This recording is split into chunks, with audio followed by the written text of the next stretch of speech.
देखिए, डिलीट करने वाले जो भी छात्र एवं छात्राएं हैं वो F1 का सभी इम्पोर्टेंट क्वेश्चन जो कि हम खुद हाथ से बनाए और नोट है या असाइनमेंट में भी क्वेश्चन देख सकते हैं, और जो भी एग्ज़ाम होने वाला है 23 से 25 में उसके लिए अति ही महत्वपूर्ण प्रश्न है जो कि मैंने खुद हाथ से बनाया हुआ है। आप इस प्रश्न को देख सकते हैं, बहुत ही इजी है। आप एक बार इसे पढ़ लेंगे तो याद ही हो जाएगा। और सभी F1 F2 सभी का जो है प्लेलिस्ट बना हुआ ताकि आप आसानी से सभी विषय का देख सके, पढ़ सके। प्लेलिस्ट में जाके आप देख सकते हैं।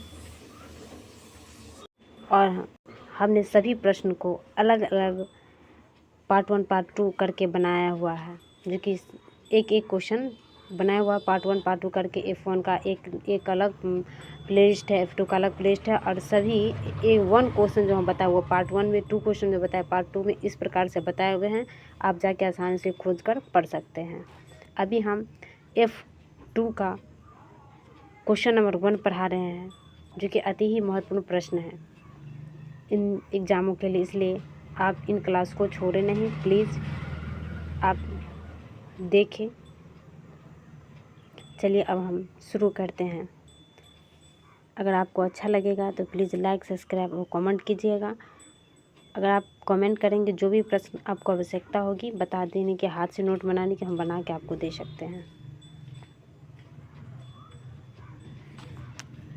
चलिए, प्रश्न है कि विद्यालय के किसी कक्षा के बच्चों के वृद्धि एवं विकास का अध्ययन करने के लिए एक योजना बनाएं तथा उसके आधार पर आंकड़ों को एकत्र करके उनका विश्लेषण करें। प्रश्न है कि विद्यालय के किसी कक्षा के बच्चों के वृद्धि एवं विकास के अध्ययन करने के लिए एक योजना बनाना है तथा उनके आधार पर आंकड़ों को एकत्र करके उनका विश्लेषण करना है। तो हमने ये हाथों से बनाया, जो कि आप देख सकते हैं। यहाँ लिखा है कि उत्तर है यहाँ से कि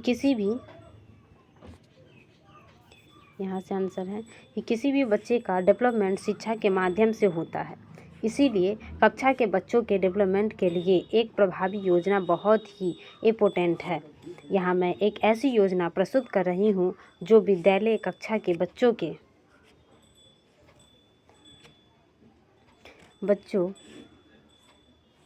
के संपूर्ण विकास को ध्यान में रख सकती है।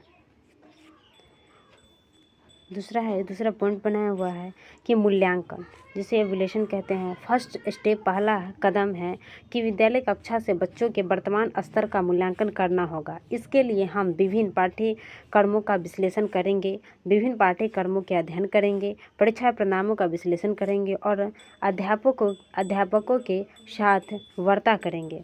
इससे हमें बच्चे की विद्यालय प्रगति का सही अनुमान होगा। तो दूसरा पॉइंट है कि शिक्षा की योजना, एजुकेशनल प्लान है कि पाठ्यक्रम संशोधन हम प्रधान अध्यापकों साधन मिलकर पाठ्यक्रमों को संशोधित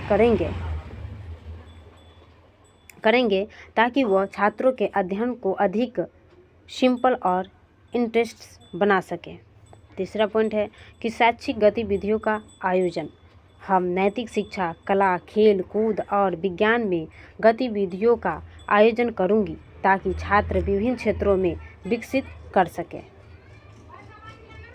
इसके बाद है प्रशिक्षण कार्यक्रम, मैं प्रशिक्षण कार्यक्रमों का आयोजन करूंगी जिससे अध्यापकों का प्रोफेशनल डेवलपमेंट कर सके और उसके शिक्षा कौशलों को बढ़ावा मिलेगी। उपलब्धियों की प्रतिक्रिया, मैं बच्चों की उपलब्धियों का समर्थन करेंगे और उनकी प्रगति के लिए प्रतिक्रियाओं को प्रदान करेंगे। इसके बाद अगला पॉइंट है शिक्षा की योजना, पाठ्यक्रम संशोधन, हम प्रधान अध्यापकों के साथ मिलकर पाठ्यक्रम को संशोधित करेंगे ताकि वह छात्रों के अध्ययन को अधिक सिंपल और इंटरेस्टिंग बना सके। अगला पॉइंट है कि शैक्षिक गतिविधियों का आयोजन, हम नैतिक शिक्षा, कला, खेलकूद और विज्ञान में गतिविधियों का आयोजन करूंगी ताकि छात्र विभिन्न क्षेत्र में विकसित कर सके। नेक्स्ट पॉइंट है कि मैं प्रशिक्षण कार्यक्रमों का आयोजन करूंगी जिससे अध्यापकों का प्रोफेशनल डेवलपमेंट कर सके और उनके शिक्षा कौशलों को बढ़ावा मिलेगा। उपलब्धियों की प्रतिक्रिया, नए बच्चों की उपलब्धियों का समर्थन करेंगे और उनकी प्रगति के लिए प्रतिक्रियाओं को प्रदान करेंगे। इससे उनका स्वाभाविक उत्साह बदलेगा और उनका चयन और आत्मविश्वास मजबूत होगा। संसाधनों का प्रबंधन, मैनेजमेंट ऑफ द सोर्स, मैं बच्चों के लिए शिक्षा सामग्री का वितरण करेंगे ताकि उन्हें सही साधन प्राप्त हो सके। मैं सुनिश्चित करेंगे कि विद्यालय में पुस्तकालय, कंप्यूटर लैब और खेल के क्षेत्रों जैसे संसाधन सुलभता से मिल सके। माता पिता और समुदाय सहभागिता, माता पिता को उनके बच्चों की प्रगति की निरंतर जानकारी प्रदान करेंगे। समुदाय के लिए सदस्यों को विद्यालय के अवसरों में शामिल करेंगे ताकि वे बच्चों के समर्थन कर सके और उनका संपर्क मजबूत होता है। आकलन का योजना, आकलन के लिए मैंने 5 स्तर चुने हैं।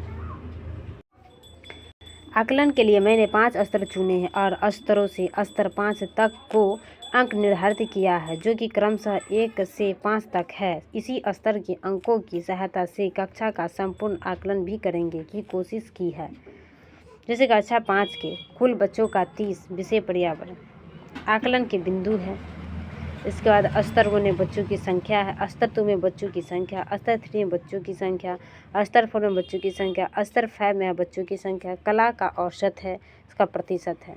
देखिए इस प्रकार से छोटा करके हम दिखा देते हैं आपको। इस प्रकार से डब्बा बना लेंगे, दर्शाया गया है।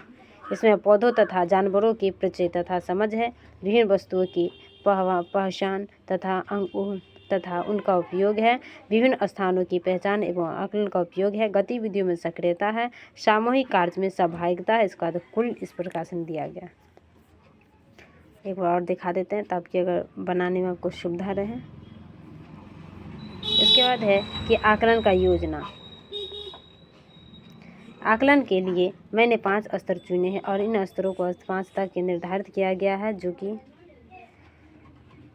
कि क्रमशः 1 से 5 तक इसी स्तर को अंकों की संपूर्ण सहायता से कक्षा का संपूर्ण आकलन भी करेंगे। इसी की कोशिश की है। देखिए जो ऊपर है उसी प्रकार से दर्शा दिए।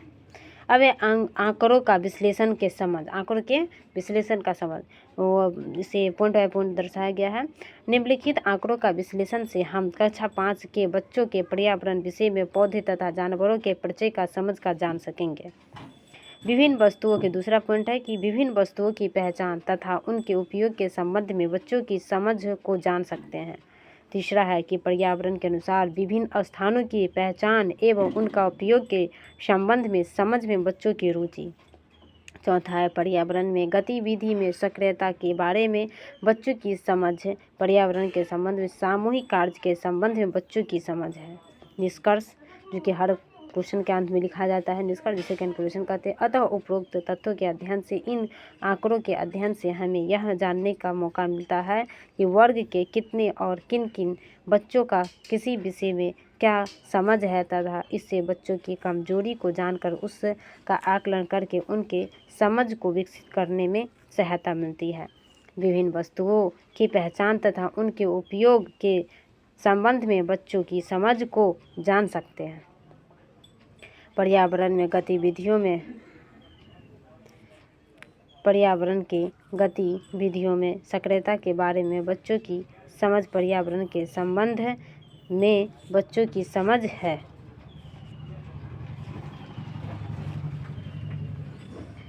है अतः जो कि विद्यालय के किसी भी कक्षा के बच्चों में वृद्धि एवं विकास का अध्ययन करके योजना बनाकर उनके आंकड़ों का अधिकार पर एकत्र करके इसका विश्लेषण की है।